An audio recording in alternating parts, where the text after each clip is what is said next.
अस्सलामुअलैकुम। Programme night addition में हम आपको खुशामदीद कहते हैं। नाजरीन, क्या पाकिस्तान पीपल्स पार्टी वाकई ही पीडीएम हुकूमत के इत्तेहादी बनने की गलती पर पछता रही है? नवाज शरीफ जब से मज़ाहमत और एहतसाब के बयानिए को लंदन छोड़कर पाकिस्तान आए हैं, तब से उन्हें सिस्टम का लाडला बल्कि लाडला प्लस होने के इल्ज़ामात का सामना है। जवाब में मुस्लिम लीग नून इस सिस्टम की ताबेदारी को इंसाफ का नाम देती है। उनका ये मानना है कि माजी में नवाज शरीफ के साथ बहुत ज़्यादतियाँ हुई, हमें ताख़ीर से सही मगर इंसाफ मिलना शुरू हो गया है। लेकिन ये बात सियासी हरीफ नहीं मानते हैं। वो तो नवाज शरीफ की वतन वापसी को डील और ढील से जोड़ते हैं।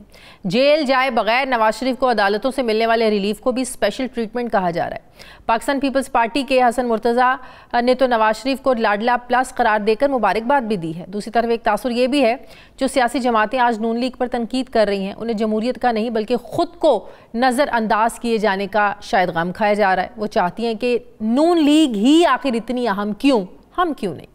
क्योंकि ये पाकिस्तान की सियासी तारीख का एक ऐसा अलमिया है कि सियासी जमातों के दरमियान झगड़ा ही लाडला और अनोखा लाडला बनने का है, मगर इसे नाम सियासी इख्तलाफात का दिया जाता है। हर कोई खिदमत के जज्बे से सरशार है और आंख का तारा बनने के चक्करों में है।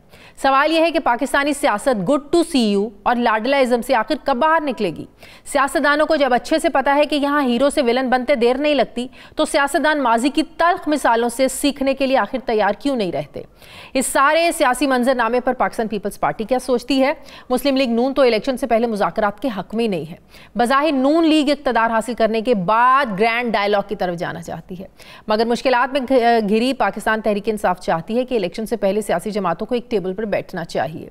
पाकिस्तान पीपल्स पार्टी की तरह पीटीआई भी चाहती है कि इलेक्शन में सबको लेवल प्लेइंग फील्ड मिले। पीटीआई की मुफाहमती पॉलिसी को क्या पाकिस्तान पीपल्स पार्टी वेलकम करती है? क्या नून लीग का रास्ता रोकने के लिए पीटीआई और पाकिस्तान पीपल्स पार्टी एक पेज पर भी आ सकते हैं? मैं बात करूंगी, मुझे पाकिस्तान पीपल्स पार्टी के सीनियर रहनुमा मौला बख्श चांडियो साहब ज्वाइन कर रहे हैं। अस्सलाम वालेकुम, बहुत बहुत शुक्रिया चांडियो साहब आपका। चांडियो साहब, नवाज शरीफ साहब के साथ जो ट्रीटमेंट हो रहा है, आप लोग भी क्या इसे, जिस तरह नून लीग इसे इंसाफ समझ रही है, आप लोग भी समझते हैं कि वाकई अब नवाज शरीफ को इंसाफ मिलना शुरू हुआ है, या आप लोग कायम हैं अपने इस बात पर लाडला, अनोखा लाडला, लाडला प्लस, एक स्पेशल ट्रीटमेंट जिसे हमारे कहा जाता है सियासतदानों के साथ जो होता है, क्या आप समझते हैं कि वही ट्रीटमेंट है ये? बेबी, इस वक्त मेरे पास फौरी तौर पे तो ऐसे अल्फाज नहीं है जो मैं मेरे भाई हसन मुर्तज़ा वाले लक़ब से पुकारूं मियाँ साहब को। फ़िलहाल तो ऐसी पोजीशन में मैं नहीं हूँ, लेकिन एक इंसाफ की बात है। अगर इंसाफ मिलना है और मिला है, इस पर भी मैं खुश हूँ, लेकिन इंसाफ की तकाजा थी कि मियाँ साहब अल्लाह न करे, मैं फिर कहता हूँ, हम उनमें से नहीं है जो दुश्मन को मुश्किल में देखकर खुश हो जाए। हम वो नहीं है, हम उनको दुश्मन नहीं समझते, हम उनको अपना सियासी मुखालिफ समझते हैं।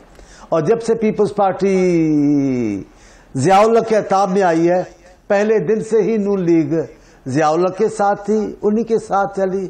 हमने जमहूरियत की खातिर सिर्फ जाने नहीं दी, वक्ती तौर पे हमने बड़ी पसपाई भी अख्तियार की है कि जमहूरियत को बका और इस्तेहकाम हासिल हो।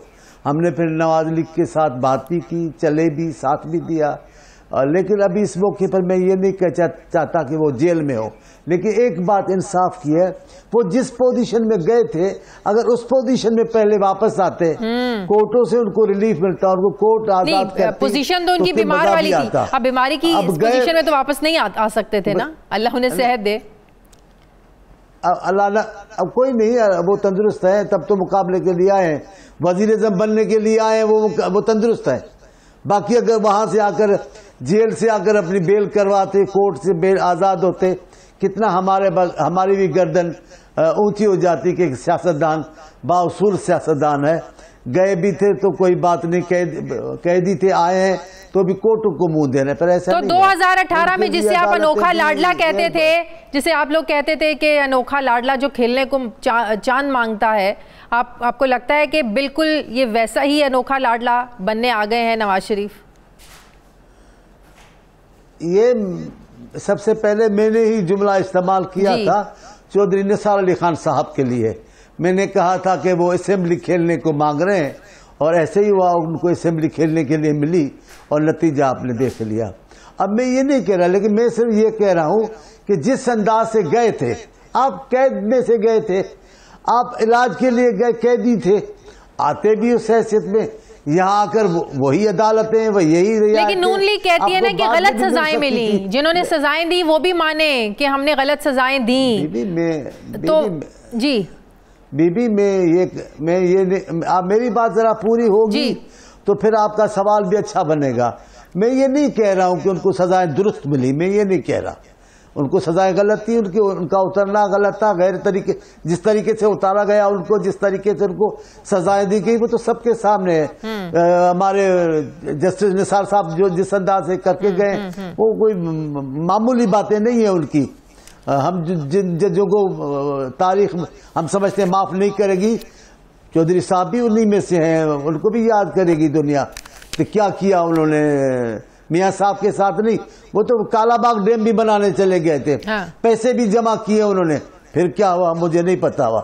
लेकिन इतने ईमानदार और आने जज ने अपनी बेटी की जिस अंदाज से शादी करवाई, वो तो हिंदुस्तान की वजीर आला जो थी उनको भी उनकी शादी को भी शर्मा दिया, जिनका सोने के कार्ड चले गए। खैर अब वो मेरा मौजू नहीं है, मेरा मौजू है मेरा मियां साहब की आज़ादी को मैं खुश आमदीद कहता हूँ। अच्छा है अपने वतन आ गए, लेकिन मजा तब आता जब आप जिस हैसियत में कैदी बनकर गए थे, कैद से वापस आते, फिर कोर्टों से रिलीफ मिलता। हम कहते इंसाफ हुआ है मियां साहब के साथ, और मियां साहब ने बड़ी अपनी शख्सियत के साथ इंसाफ किया है। लेकिन इस टाइम पे मैं उनके लिए अगर कोई गलत इस्तेमाल लफ्ज नहीं कर रहा तो ये भी मैं नहीं कह सकता कि मियां साहब ने अपनी जात के साथ इंसाफ किया। उन्होंने अपनी आप गलत अल्फाज बिल्कुल इस्तेमाल ना करें, लेकिन ये तो समझते हैं ना कि स्पेशल ट्रीटमेंट हो रहा है, जिसे आजकल लोग डील कोई कह रहा है, कोई ढील कह रहा है, ये तो फिर आप समझते हैं ना कि स्पेशल ट्रीट किया जा रहा है। आप देखें ना, आप देखें ना, इनका जलसा आ रहा था हमारे इत्तेहाद का, पीडीएम का, उसके दौरान वो शायद फैसलाबाद या कहीं तकीर की मियां साहब ने जिस अंदाज से मुखातब हो रहे थे अफवाज पाकिस्तान के जनरल का नाम लेकर, बाजवा साहब का, एक बाजवा साहब ये नहीं हो सकता, बाजवा साहब वो नहीं हो सकता, बाजवा साहब ये नहीं हो सकता। वो आवाज वैसी ना हो, लेकिन कम से कम कहें तो सही कि भाई अब ऐसे भी मुझे रियायतें ना दो कि जिन रियायतों की वजह से खान साहब पे तनकीद हुई, आज वही रियायतें आप ले रहे हो, आपको कोई शर्मिंदगी महसूस नहीं हो रही है। तो हम तो वो बात करते हैं, लेकिन वो कहते हैं कि हमने अपना मामला अल्लाह पे छोड़ दिया है, जिन्होंने ज्यादतियां की हैं वो सारा मामला अल्लाह पर छोड़ के आए हैं। वो अच्छा, ये ईमानदार है, मजहबी इंसान है, बहुत अच्छी बात है, मुझे कोई गलत बात नहीं है। अच्छा चांडिया साहब, अगर ये सब स्पेशल ट्रीटमेंट हो रहा है तो फिर इलेक्शंस कैसे आपको होते नजर आ रहे हैं? फिर कैसे इलेक्शंस होंगे? कौन इन इलेक्शंस के रिजल्ट्स को मानेगा? आप भी शिकवा करते आ रहे हैं लेवल प्लेइंग फील्ड का। इलेक्शन का अपना माहौल बन जाता है जब अवाम रास्तों पे आ जाते हैं, जब पार्टियां सरगर्म हो जाती हैं तो कोई मंसूबे अधूरे भी रह जाते हैं। कई लोगों को आदमी चाहते हैं कि इस इलेक्शन में आगे लाएंगे, पर वो उम्मीदवार नहीं भी आ सकते। अवाम को रास्तों पे आने दें, अवाम आ जाएंगे इलेक्शन की तैयारी करके, अवाम दुरुस्त फैसला देंगे। हम अवाम के इज्तिमाई फैसले को कभी गलत नहीं समझते। अवाम गलत नहीं होती, अवाम दुरुस्त होती है। पागल आदमी 200, 10,000, 50,000 हो सकते हैं, पूरी कौम पागल नहीं हो सकती। ये कौम, पाकिस्तानी कौम फैसला करेगी, फैसला देगी, उसको हम सब कबूल करेंगे। लेकिन इस फैसले के लिए माहौल पैदा करें, आज़ादाना, गैर जानिबदारा, मुनसफाना माहौल पैदा करें, इंतखाबात कराएं। मेरे चेयरमैन को अल्लाह जिंदगी दे, बिलावल साहब, वो तो इंतखाबात के लिए इस अंदाज, ये क्या, ये उनके खून में शामिल है। क्यों समझते हैं कि ग्रैंड डायलॉग होने चाहिए? तहरीक इंसाफ भी ये समझती है। कल राना तनवीर साहब मेरे प्रोग्राम में थे, जब मैंने उनसे ये पूछा कि पार्टी मुख्तलिफ पार्टीज कह रही हैं, पाकिस्तान पीपल्स पार्टी भी समझती है, तहरीक इंसाफ भी समझती है कि ग्रैंड डायलॉग होना चाहिए इलेक्शन से पहले, तो उन्होंने कहा ऐसी क्या इमरजेंसी है, हो जाएंगे डायलॉग्स, बाद में हो जाएंगे, अभी हर कोई अपना अपना इलेक्शन लड़े। अभी ऐसी मुल्क में क्या इमरजेंसी होगी कि ग्रैंड डायलॉग करने की जरूरत सियासी जमातों को पड़ जाए? तो नून लीग तो नहीं समझती है कि इलेक्शन से पहले होना चाहिए। हर सियासी जमात का अपना ख्याल है, अपनी सोच है। नून लीग का आजकल अपना ख्याल है, वो हवाओं में उड़ रही है, हवा में उड़ता जाए, लाल दुपट्टा उनका, तो आजकल उनका दुपट्टा उड़ रहा है, तो जैसा चाहे वो सोचे। लेकिन हम समझते हैं ढालाई की जरूरत है, पाकिस्तान जिन बहरानों से गुजर रहा है वो एक बहरान नहीं है, वो बेपनाह बहरान है, कई बहरान है। मस्जिद का बहरान है, बहुत सारे बहरान है, अमन अमान का बहरान है, एतमाद का बहरान है, सबसे ज्यादा सियासी बहरान है। जिस मुल्क में सियासी बहरान होगा उसमें उसकी मैशियत को इस्तेहकाम नहीं मिल सकता, उसकी सियासत को इस्तेहकाम नहीं मिल सकता, वो मुल्क आगे नहीं चल सकता। सियासी बहरान के हल के लिए और फिरकेवारियत, लिसानियत, इतने मसाइल हैं पाकिस्तान के अवाम को, उसके लिए हम समझते हैं कि मसला बातचीत के जरिए तमाम लोग, पार्टी के लोग, पार्टियां बैठें और पाकिस्तान को आगे लेके जाने के लिए, पाकिस्तान के कौमी इदारों पर एतमाद को बढ़ाने के लिए हम सबको बैठना चाहिए एक टेबल पे। हम उसकी हिमायत करते हैं। बहुत बहुत शुक्रिया। पाकिस्तान पीपल्स पार्टी के सीनियर रहनुमा मौलाना साहब मेरे साथ हैं, बहुत शुक्रिया आपका। मुझे ब्रेक लेनी है, नाज़रीन वापस आते हैं वक्फे के बाद।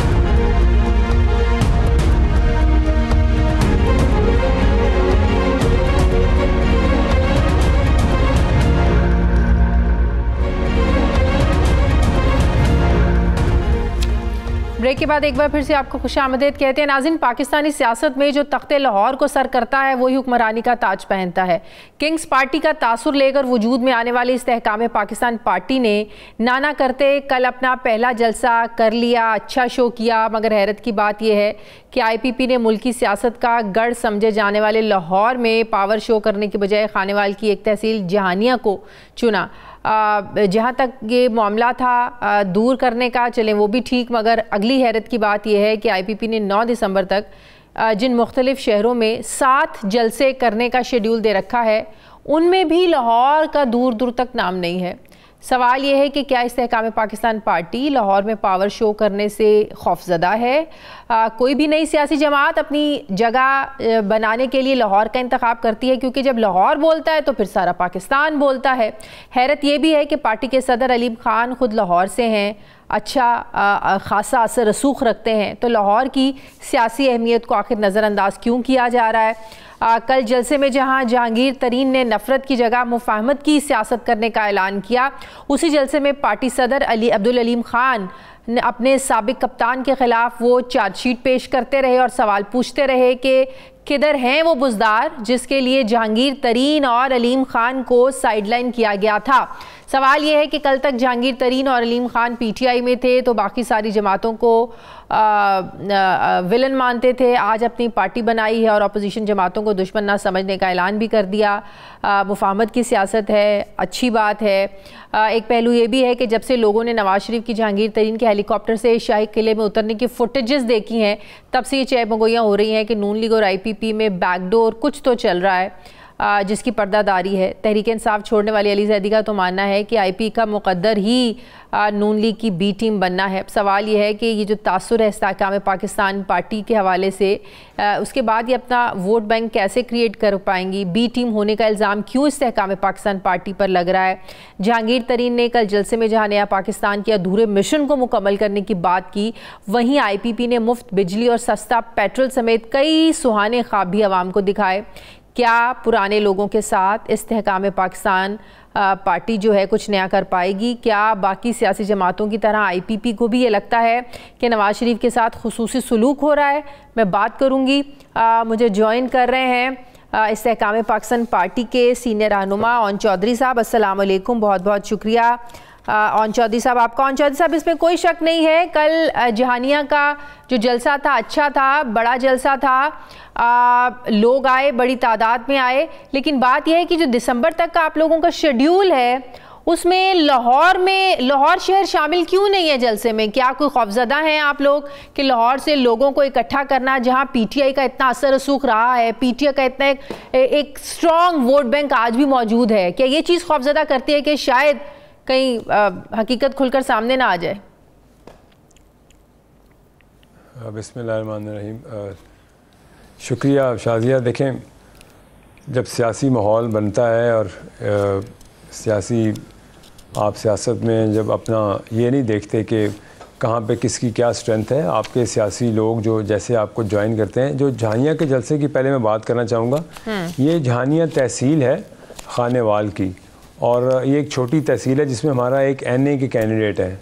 और ये आप देखें कि छोटी सी तहसील में इतना बड़ा क्राउड और अच्छा क्राउड वहाँ पे आया। देखें शाजिया, लाहौर अगर हमने अपने स्केड्यूल में नहीं रखा तो आगे आ जाएगा इंशाल्लाह। हमने लाहौर से इलेक्शन लड़ना है, अपनी पार्टी को यहाँ क्या लाहौर के लोगों को अभी मोबिलाइज करने में वक्त लग रहा है, समझाने में वक्त लग रहा है, अपना आप बताने में वक्त लग रहा है, या मंशूर में ऐसा कुछ नहीं है कि आप समझते हैं कि लाहौर के लोगों को कायल करना इतना आसान नहीं है?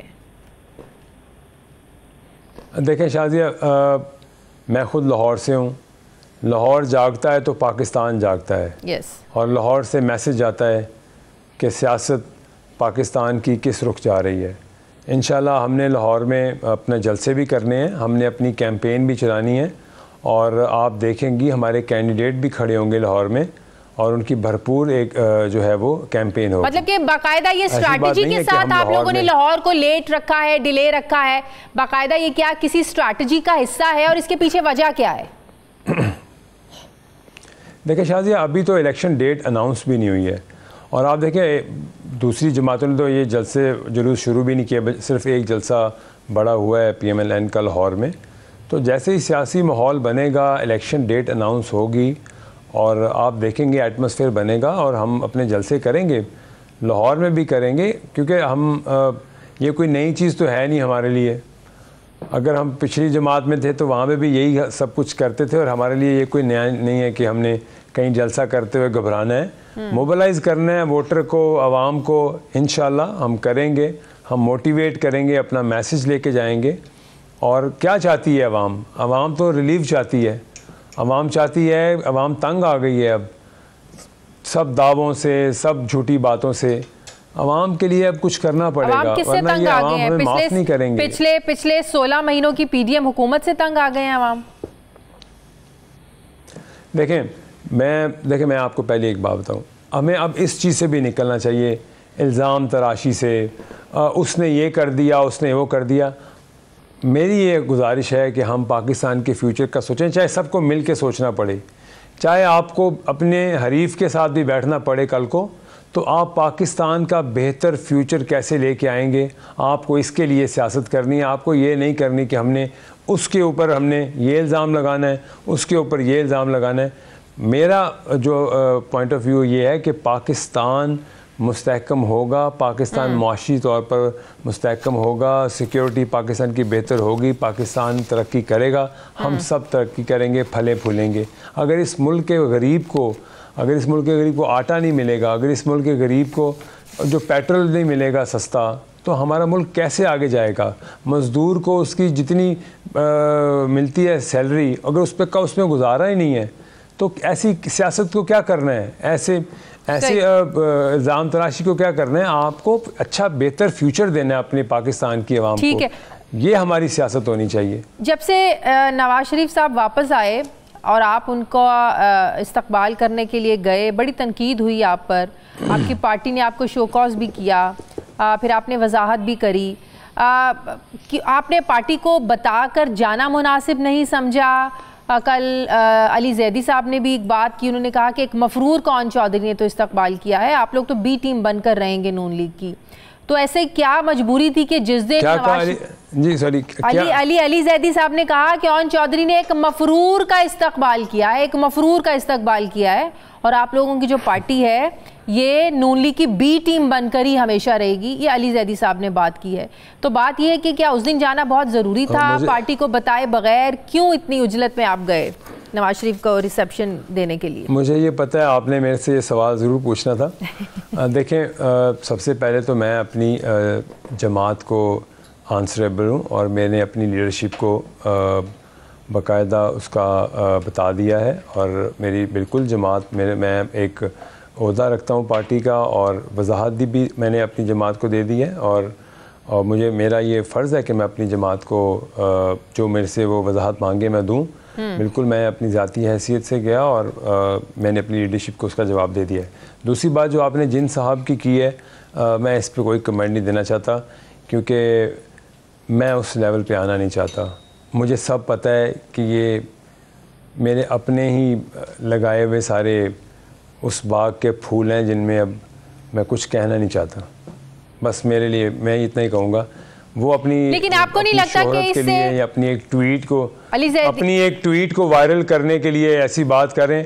आई थिंक मैं अब अली जैदी को क्या जरूरत है शोहरत हासिल करने की ओन चौधरी के खिलाफ ट्वीट करके?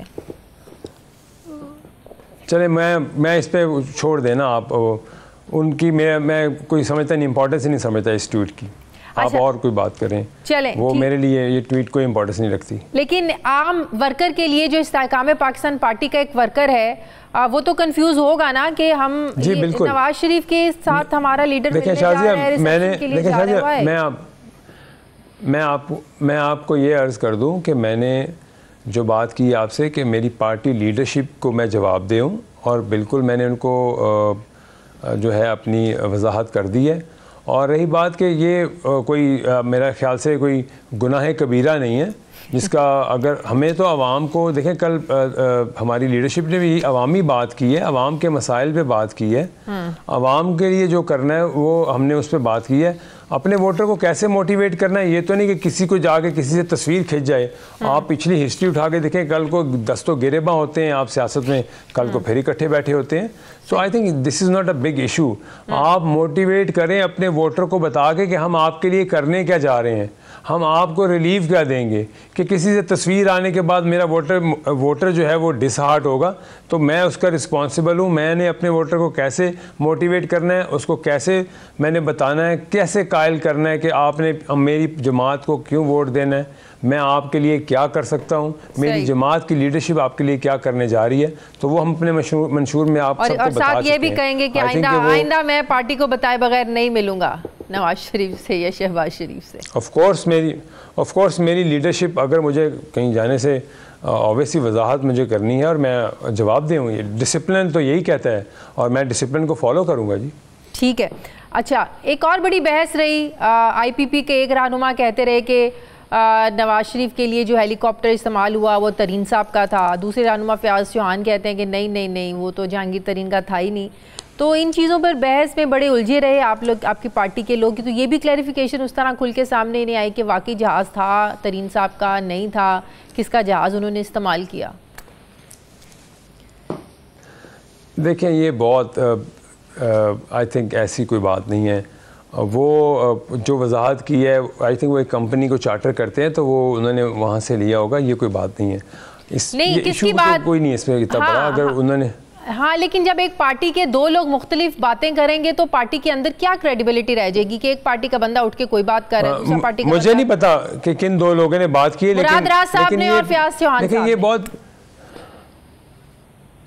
अच्छा। ये देखें मैं आपको एक अर्ज कर दूं, क्या ये पाकिस्तान का इशू है कि वो हेलीकॉप्टर लिया या क्यों लिया? क्या पाकिस्तान की आवाम का कोई नेशनल इशू है, या ये अवाम के लिए इसमें कोई नुकसान है या अवाम का कोई नुकसान है?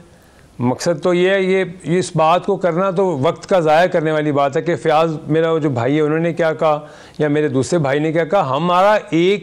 हमारी पार्टी को देखें, कन्फ्यूजन किसी बात की नहीं है। हमारा मकसद तो पाकिस्तान में लोगों को, उनको एक अच्छा फ्यूचर देना है। अगर वजाहत करनी होती है तो इश्यूज पे वजाहत करेंगे कि एक कौन किस पे आया, किसका नवाज शरीफ के साथ खुसूसी सलूक हो रहा है, लाडला प्लस जो नवाज शरीफ को पाकिस्तान पीपल्स पार्टी कह रही है और लोग कह रहे हैं सियासी जमातों के, क्या आप लोग भी समझ रहे हैं कि स्पेशल ट्रीटमेंट हो रहा है नवाज शरीफ के साथ? वो ट्रीटमेंट जो 2018 में इमरान खान के साथ ट्रीटमेंट हुआ था, फिल्म वही है, रोल बदल गए हैं, किरदार बदल गए हैं। जो ट्रीटमेंट उनके साथ हुआ था ना, अगर वो अपनी ज़ात से बाहर आ जाते, जो जिन पुराने 2018 वाले साहब की आपने बात की है, तो शायद पाकिस्तान आज कहीं और खड़ा होता।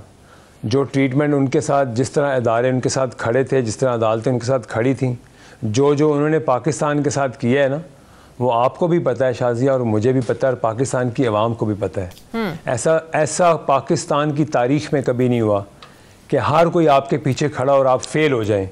आप बुजदार जैसे को ला के पंजाब का बेड़ा गर्क कर दें, ये है वो सपोर्ट जिसको वो, ये बदकिस्मती है उनकी।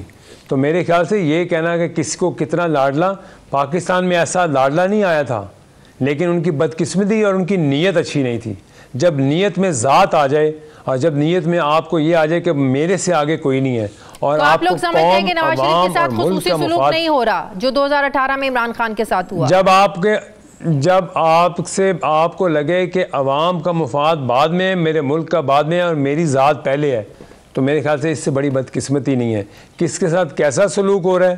देखें, इलेक्शन आ रहा है, सही इलेक्शन लड़ना है, सियासत करनी है, फैसला अवाम ने करना है। ठीक है, मेरा ये कमेंट देना, ये कहना कि किसके साथ क्या सलूक है, हम इलेक्शन में जाएंगे, अवाम के आगे जाएंगे, अवाम से अपील करेंगे, वो जिसको बेहतर समझती हैं अपना लीडर मुंतखब कर लें। मेरे ख्याल से तो पाकिस्तान की अवाम को अब ठीक है। बहुत बहुत शुक्रिया इस्तेहकाम पाकिस्तान सीनियर रहनुमा और चौधरी साहब मेरे साथ थे। बहुत शुक्रिया आपका। मुझे ब्रेक लेनी है नाज़रीन, वापस आते हैं एक छोटे से वक्फे के बाद।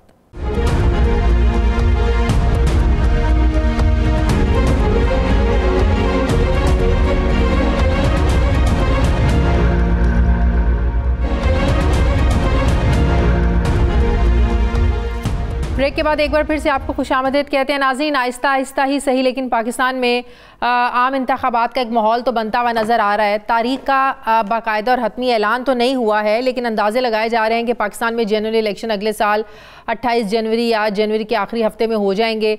तसल्ली बख्श बात यह है कि सियासी जमातों के मुतालिबात, खदशात और आला अदालतों में मुकदमात के बीचों बीच इलेक्शन कमीशन अपना होमवर्क स्लो एंड स्टडी करता तो जा रहा है।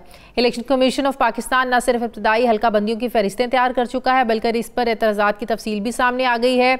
अक्टूबर तक इन हल्का बंदियों पर एतराज़ात जमा कराने की डेडलाइन है, जिस पर सूबों और मराकज़ से 1300 से ज़्यादा एतराज़ात किए गए हैं।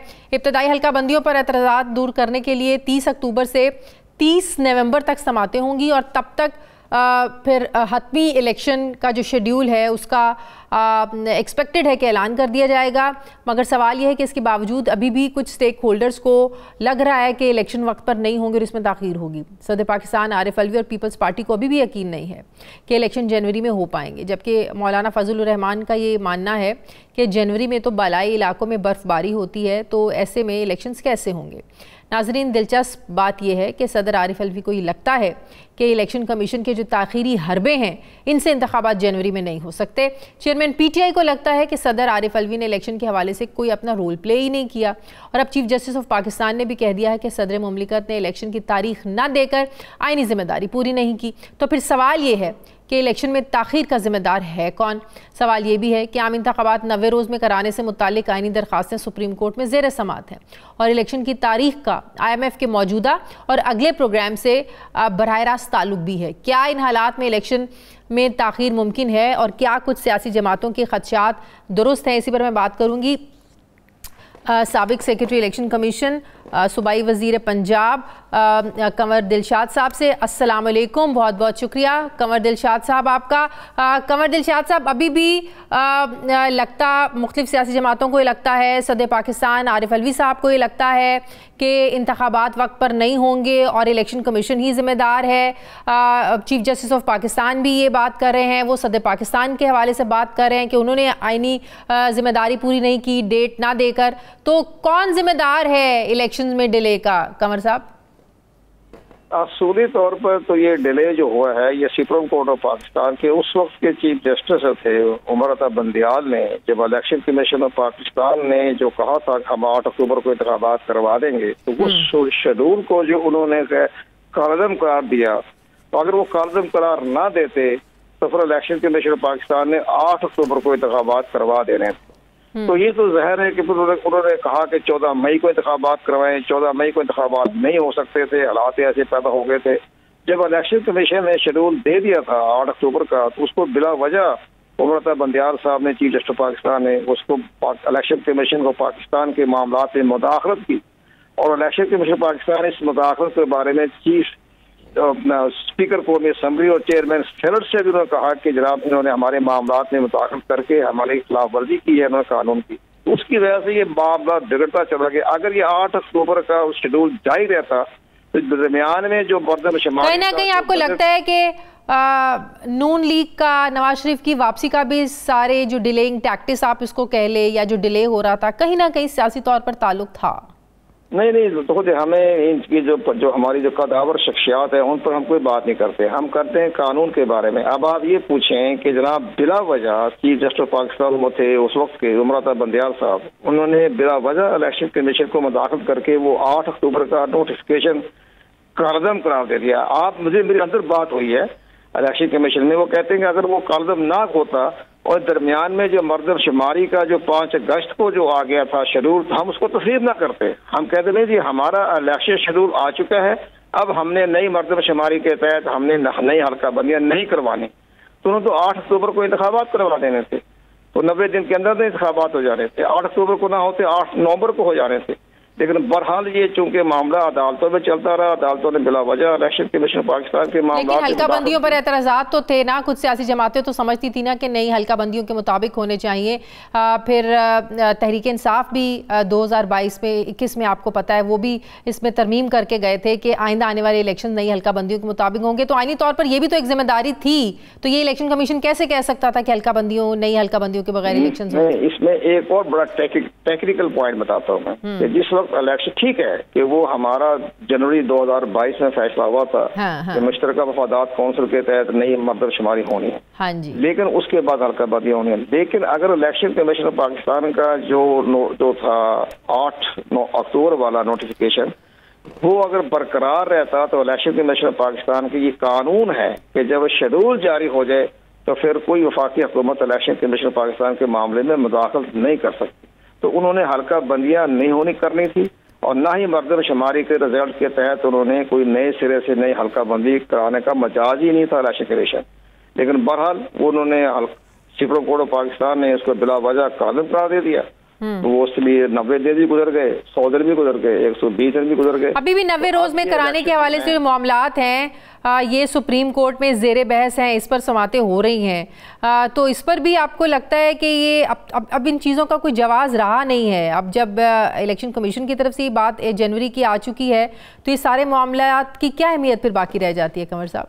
नहीं, इसकी बड़ी अहमियत ये होगी कि जो इस वक्त जो मौजूदा चीफ जस्टिस पाकिस्तान है ऑनरेबल चीफ जस्टिस काजी फायजी साहब, वो बहुत बड़े सही तरीके से आइन और कानून के मुताबिक वो इलेक्शन कमीशन पाकिस्तान के तमाम नुक्ता निगाह को सुनेंगे, देखेंगे और इसके बाद वो कहेंगे कि इलेक्शन कमीशन पाकिस्तान का हमारी इतला के मुताबिक उन्होंने अपना एक फ्रेमवर्क रोड मैप तैयार कर लिया है और वो 2 नवंबर को ऑनरेबल चीफ जस्टिस को पेश कर देंगे।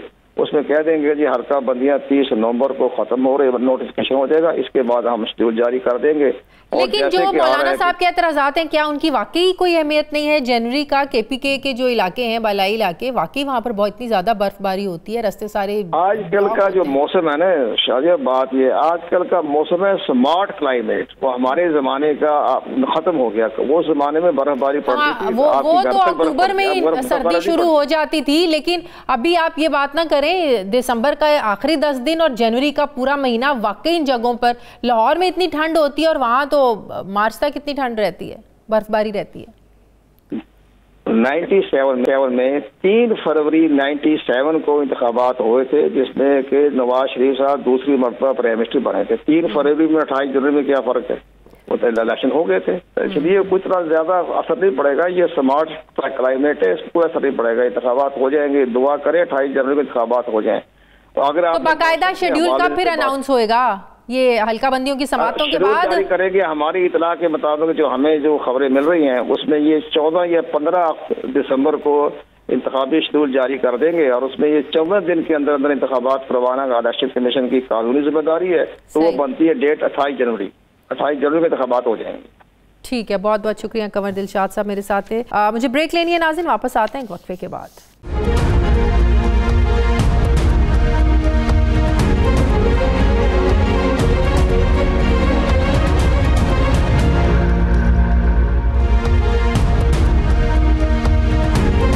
ब्रेक के बाद एक बार फिर से आपको खुशामदीद कहते हैं नाजरीन। अब अफगानियों को अपने मुल्क जाना होगा, 2 दिन रह गए हैं, फिर होगा एक्शन शुरू और फिर दिन बढ़ाए जाएंगे, ना कोई रियायत दी जाएगी। कैसे अफगान मुहाजिरीन को वापस भेजा जाएगा, वो एक्शन प्लान भी तैयार है। जियो फेंसिंग और जियो मैपिंग पहले ही मुकम्मल की जा चुकी है। तमाम इदारों से अफगान बस्तियों की जो निशानदेही है वो भी करवाई जा चुकी है। बलूचिस्तान में तो निगरान हुकूमत ने अफगान मुहाजिरीन को किराए के मकानात खाली करने की भी हिदायत कर दी है। प्लान के मुताबिक नाजायज़ गैर कानूनी मुकीम अफगानियों की जायदादों को सरकार जब्त कर लेगी। पुलिस घर घर जाकर डाटा सारा अपना कलेक्ट कर रही है। एक कंट्रोल सेंटर के जरिए 31 अक्टूबर की डेडलाइन के बाद नाजायज़ रहने वाले अफगानियों को पनाह देने वालों के खिलाफ भी कार्रवाई की जाएगी। नाजरीन, वैसे तो पाकिस्तान में कुल 44 लाख अफगान शहरी बताए जाते हैं, जिनमें से इस वक्त लगभग 17 लाख से ज़ायद गैर कानूनी तौर पर इस वक्त पाकिस्तान में रह रहे हैं। गैर कानूनी तौर से मुराद ये है कि जिनके पास कोई डॉक्यूमेंट नहीं है, ना पाकिस्तानी वीज़ा है और ना अफगान मुहाजिर होने की रजिस्ट्रेशन, उनकी कोई आइडेंटिटी है। गैर मुल्कियों के कानूनी या गैर कानूनी होने को चेक करने के लिए खुसूसी टीमें बनाई जा चुकी हैं। पाकिस्तान से अफगान मुहाजिरीन को निकालने का प्लान पहले भी कई बार बना, लेकिन कहीं बैनुल-अक़वामी तजावीज़ आड़े आ गई, रुकावटें आ गई, तो कहीं यहाँ के हुक्मरान इस पेचीदा मामले में हाथ डालने से बड़ा खौफज़दा होते रहे।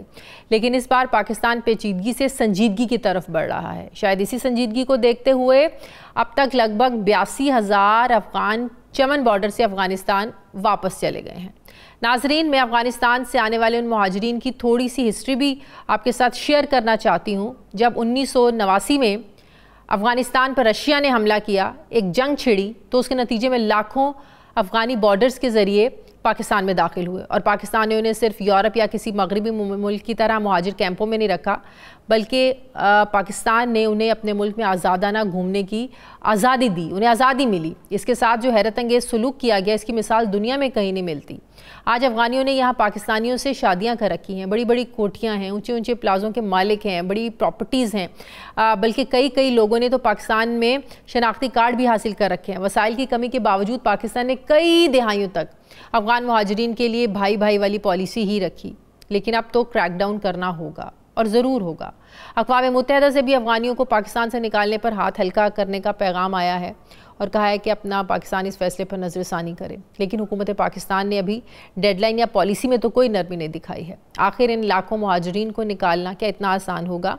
मैं बात करूँगी, इसी पर मुझे ज्वाइन कर रहे हैं ब्रिगेडियर रिटायर्ड मसूद साहब। अस्सलाम वालेकुम मसूद अहमद ख़ान साहब, बहुत बहुत शुक्रिया ब्रिगेडियर साहब आपका। ब्रिगेडियर साहब, आप समझते हैं कि ये इतना आसान होगा ऑपरेशन करना? 31 अक्टूबर तक की डेडलाइन है, 30 लाख तकरीबन अफ़गान बाशिंदे हैं, उनमें 17 लाख गैर कानूनी हैं। आप समझते हैं कि ये अगर ये 31 डेडलाइन अक्टूबर की डेडलाइन को मीट नहीं कर पाते तो ये ऑपरेशन करना इतना आसान होगा, और किस नौयत का ऑपरेशन होगा? जी बहुत शुक्रिया शाजिया। देखें, इसका ये एकदम तो सारे एक साथ जा नहीं सकते हैं, लेकिन इसके प्लान्स हैं। प्लान्स वैसे पहले भी बनते रहे हैं, लेकिन वो पॉलिटिकल विल नहीं थी, रिजॉल्व नहीं था, दैट्स वाई इम्प्लीमेंट नहीं हो सके। दिस टाइम गवर्नमेंट की और आर्मी के ये रिजॉल्व है कि ये एट ऑल कॉस्ट हमने ये काम करना है। और बेसिकली ये कंफ्यूजन है कि कुछ लोग इसको मिस यूज कर रहे हैं कि अफगान रेफ्यूजीज की बात करें, महाजरीन के यहाँ पे कोई जिक्र नहीं है। ना अफगान महाजरीन जो 1.4 मिलियन है वो इसमें शामिल नहीं है। अफगान सिटीजन कार्ड होल्डर्स जो हैं 9 लाख के करीब हैं वो इसमें शामिल नहीं है। और इसके अलावा जितने लोग हैं जो इलीगली जो पाकिस्तान में स्टे कर रहे हैं, आज जिस तरह आपने बताया, इसके स्ट्रेंथ हो सकता है 2 मिलियन से ऊपर हो और इससे प्लस इससे भी ज्यादा हो सकती है, तो चांसेस यहीं पे है। लेकिन ये है कि प्लानिंग पहले से बने हुए हैं। इनको ये है कि सिस्टमेटिक तरीके से, कि डिग्निफाइड तरीके से यहाँ से भेजा जाएगा, कोई जबरदस्ती वाली बात नहीं होगी। इनके प्लान्स में यही शामिल होता है कि तो आपको लगता है कि डेडलाइन को बढ़ाना भी पड़ेगा, पड़ सकता है? नहीं, डेडलाइन तो हाँ जी हाँ, वो मतलब देखें जब स्टार्ट होगा तो हो सकता है डेली 50,000 के बेसिस पे, 25,000 के बेसिस पे काम स्टार्ट होना चाहिए। मतलब ये है कि काम स्टार्ट होगा। और जिस तरह आपने एक्सप्लेन किया है कि मैपिंग ऑलरेडी हो चुकी है, सबको पता है कौन कहाँ पे रहता है, पुलिस के SHOs को पता है, लेवीज के इंचार्ज को पता है कि हमारे इलाके में कौन से अफगानी हैं। तो देयरफॉर की इसके लिए सूबाई जो हुकूमत है उनको भी एक्टिव किया है। वो भी मैं आज वजीर दाखिला को सुन रही थी, उनको भी एक्टिव किया है। वो भी पूरा पार्टिसिपेट कर रहे हैं कि जहाँ जहाँ कोई गैर कानूनी मुकीम है, हर कोई अपनी पुलिस के जरिए उनका डाटा इकट्ठा कर रहा है। और हैरानगी की बात यह कि इस वक्त यूरोप बहुत वेलकम करने के लिए तैयार है। जी हाँ, देखें कि एक तो जिस तरह आप बता रहे थे कि यहाँ पे एक डबल स्टैंडर्ड्स भी हैं, कि कुछ हमें मैसेजेस जिस तरह आप बता रहे थे यूनाइटेड नेशन से भी हैं, वेस्ट के कंट्रीज ने भी कुछ हमें कहा कि जी आप जरा इसको रोकें, फलानी करें, लेकिन अपने लेवल पे खुद कंपैशन शो नहीं करता। जब गजा की बात आती है, लेकिन यहाँ पे जब अपने इंटरेस्ट की बात आती है तो वहां पे कहते हैं कंपैशन आप शो करें।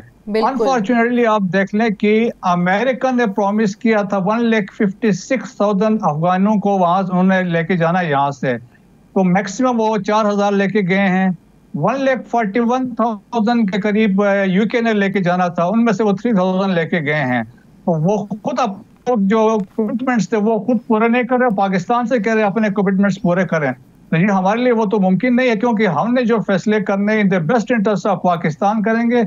और चीफ ऑफ आर्मी स्टाफ ने बड़े वाज़ेह तौर पे कहा था पाकिस्तानी शहरी जो है उसकी life is important then the relation with another foreign country. तो इस पे हमने बेस करके ब्रिगेडियर साहब एक बात बताएं, 3 से 4 डिफरेंट कैटेगरीज के अफगान यहाँ पर हैं जो मुख्तलिफ अदवार में यहाँ पर आए।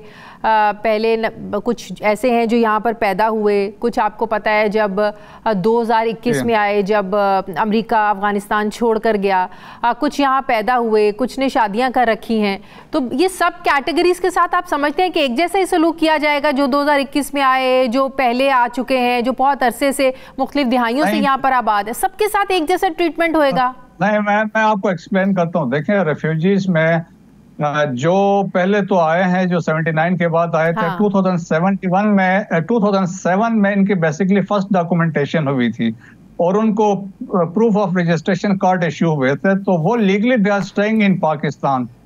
2017 में एक और एक्सरसाइज की, देखे गवर्नमेंट ऑफ पाकिस्तान ने तब भी कोशिश की कि अनडॉक्यूमेंटेड अफगान आगे आए, और ये एक्सरसाइज की थी IOM एंड इसमें थी कि और अफगान को भी डॉक्यूमेंट किया जाए। बट अनफॉर्चुनेटली पूरे पाकिस्तान से 9 लाख एडिशनल जो अफगान आगे आए हैं। अभी इसके अलावा जो लोग रह रहे हैं, जो बहुत सारे कैटेगरीज के लोग हैं, असाइलम सीकर्स भी हैं, लेकिन मेजॉरिटी इसमें मसला ये है कि वो इलीगल लोग हैं जो यहाँ पे मसाइल पैदा कर रहे हैं। आपके तमाम स्ट्रीट क्राइम्स में, स्पेशली कराची में ये इन्वॉल्व, कराची में बहुत बड़ी तादाद है अफगानियों की। हाँ बिल्कुल, फैसिलिटेटर्स हैं। तो वो हमारे लिए, आप देखें कि बदकिस्मती से इंडिया इस सूरत हाल में भी बड़ा प्रोपेगेंडा कर रहा है और वो चाहता है ये यहीं पर रहे ताकि हमारे लिए मसाइल क्रिएट करते रहें।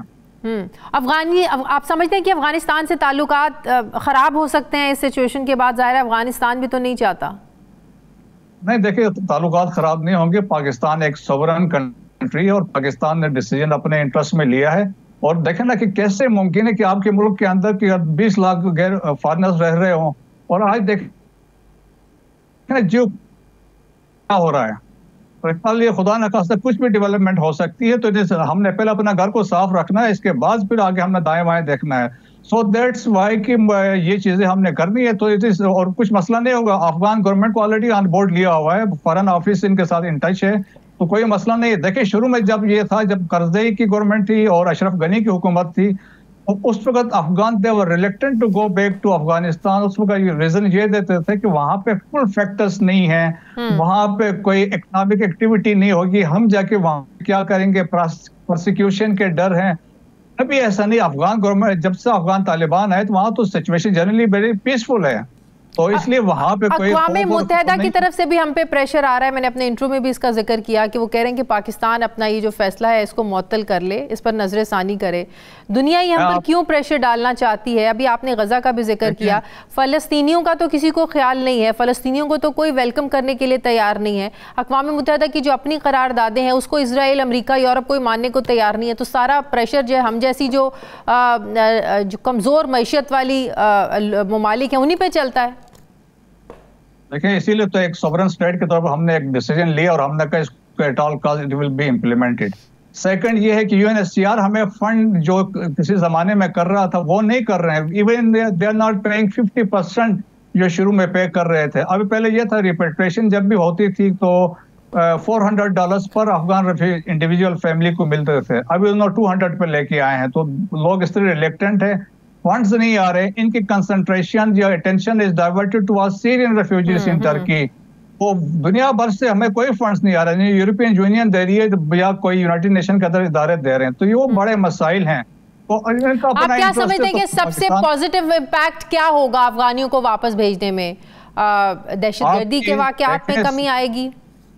देखें जी, एक तो सिक्योरिटी सिचुएशन आपकी बहुत जबरदस्त किस्म की बेहतर हो जाएगी, और सेकेंडली देखें इनके प्रेजेंस से स्पेशली बलूचिस्तान में एथनो डेमोग्राफिक इम्बैलेंस भी है और वहां पे लोगों के रिजर्वेशंस हैं। तो इससे भी वो चीज़ भी एड्रेस हो जाएगी। तो दूसरी जो लॉ एंड ऑर्डर की सिचुएशन थी और दूसरे जो क्राइम्स है वो भी चीज़ें ख़त्म हो जाएंगी। मेरे ख्याल में बेहतरी की तरफ होगी और ये चीज़ें एक राइट डायरेक्शन में एक स्टेप है। ठीक है, बहुत बहुत शुक्रिया। दिफाई तज्जिया कार ब्रिगेडियर रिटायर्ड मसूद अहमद साहब मेरे साथ थे। प्रोग्राम का वक्त खत्म हो गया। नाज़रीन फीडबैक ज़रूर दें, अपना ख्याल रखें, मुझे इजाज़त दें, अल्लाह हाफ़िज़।